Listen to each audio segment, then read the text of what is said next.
Okay, so it is November favorites time already. That's crazy to me. I don't want to think about it. I'm getting too old and whatever. So I'm going to jump into my favorites because I actually have a considerable amount for this month. So with the more boring stuff first, I don't know, this is the Perry & Spirit brush cleaner, and I have the little spray bottle too.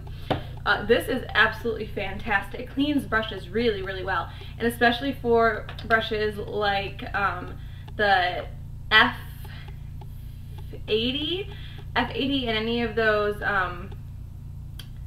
Sigma, I forget what their whole collection, the Sigmax collection, any of those really, really dense brushes, the F80 and the F84 and the round one, which is somewhere. I haven't quite unpacked from Thanksgiving, so it's around here somewhere, but those brushes tend to really, really hold on to product, especially the F80 and the,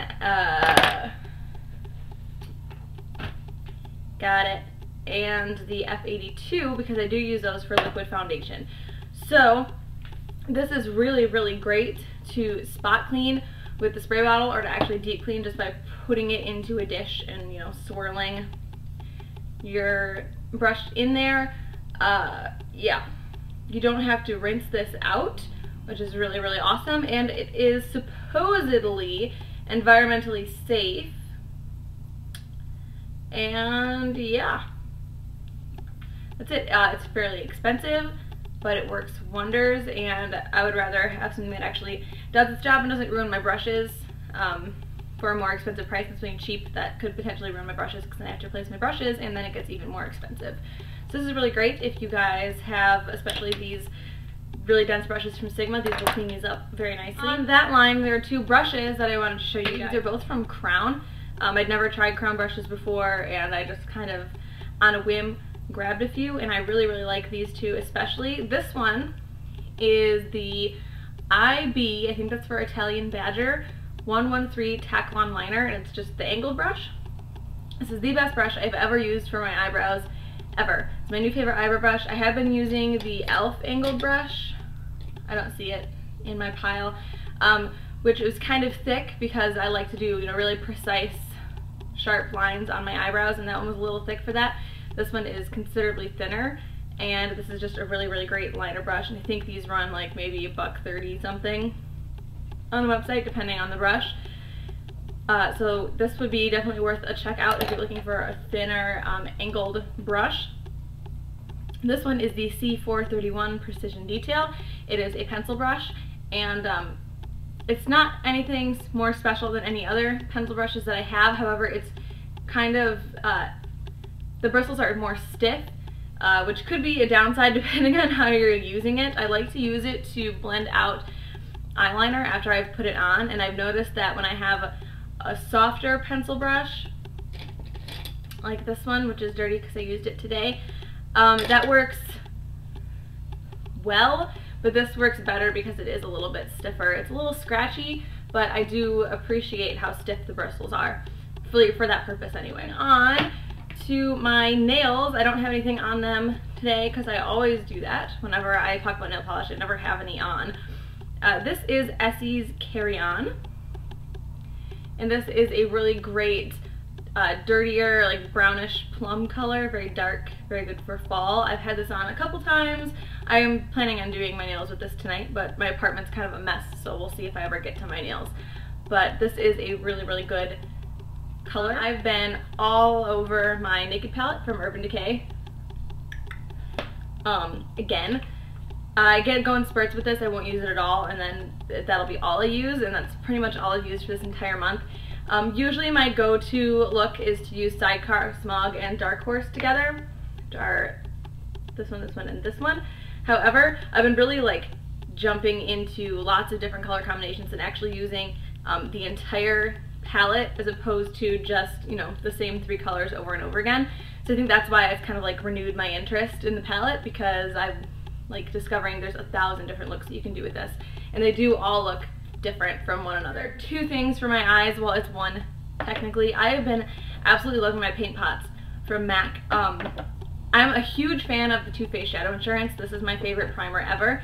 but I haven't been using it as much because I've gotten to the point where I almost have to have a sticky base before I can put my eyeshadow on because I get fallout so bad. Maybe it's a bad technique that I have. I'm not really sure. But I'm really been loving my paint pots because a paint pot doubles. It's a primer. It'll keep your eyeshadow from creasing and make it more vibrant. Plus it has a stickier finish. So it doubles. It does both, and then I don't have to take 2 steps, a primer and a sticky base. I can just do one. I only have two I have are in Painterly, which is just a skin tone color, so you can use it for pretty much anything. And my favorite one, which is in Indian Wood, it is a really pretty golden bronze color, and this is pretty much what I use as my base every single day when I use the Naked palette, because any of the colors in the Naked palette, you can go over this and they will look really, really good. So I've been really liking my paints. All I have is my cream color base in Pearl, which has been in my favorites videos for at least 2 months running. I'm really not sure because I haven't been keeping up on my favorites videos very well. However, I've been using this pretty consistently since the summer, and I'm going to miss it like crazy when it's gone because I'm on a no-buy. So I haven't decided if I'm going to break my no-buy to replace this or not. That thought's still kind of floating around in the back of my head. Last 3 things to technically for my lips. I actually got this at Bath & Body Works when they were having a sale.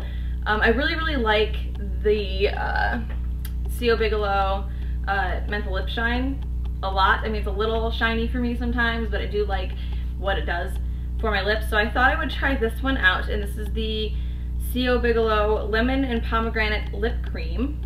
And it's a little bit thicker than the Menthol Lip Shine, and it is not as shiny, obviously, and it doesn't have the menthol. It's a little more mild. It smells really good, and I really, really like the consistency on my lips and what it actually it does for them, makes them nice and soft and nice, I guess. So this is really good if you guys get a chance to check this out. This was one of those I don't know, really great finds that I wasn't expecting it to be that fantastic because I just grabbed 3 because they were on sale, and this ended up being my favorite one, and it was the one I thought I would like. 2 things are, big surprise, Revlon lip butters. Everyone's been freaking out about these. Went out over Thanksgiving and grabbed a couple. Don't judge me, I know I'm on a no-buy, but I had to know. The 2 colors that I grabbed are Strawberry Shortcake, which is this pink color here.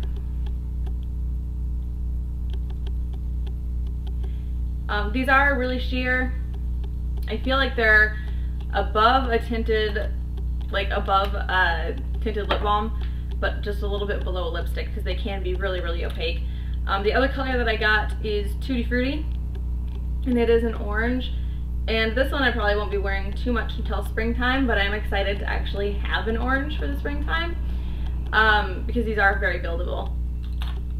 But these are really nice. I guess maybe because my lips seems like they're always kind of dry and flaky, those don't look that fantastic on me. Once I actually get down to exfoliating and making my lips look nice, these will be good. But if you just want to try and use these as just a tinted lip balm, I wouldn't suggest it because they are going to really make the flakes and the crustiness really disgusting. But anything that's not, if your lips aren't perfectly smooth, these aren't going to look very good. So these are great when your lips are smooth, but they're not something that you can just throw on without a mirror, I guess. Yeah, that's in my opinion. But that is it for my favorites. As far as my no-buy goes, I've only finished 1 product this month. Shame on me. And it is my Revlon Color Stay in 150 Buff, and I want to cry because I'm out of this, and I absolutely loved it. It was my perfect match at the time. Now it doesn't. I don't have a perfect match. Now I'm mixing things together again. That is it, and I hope you guys liked it, and I will talk to you later. Bye.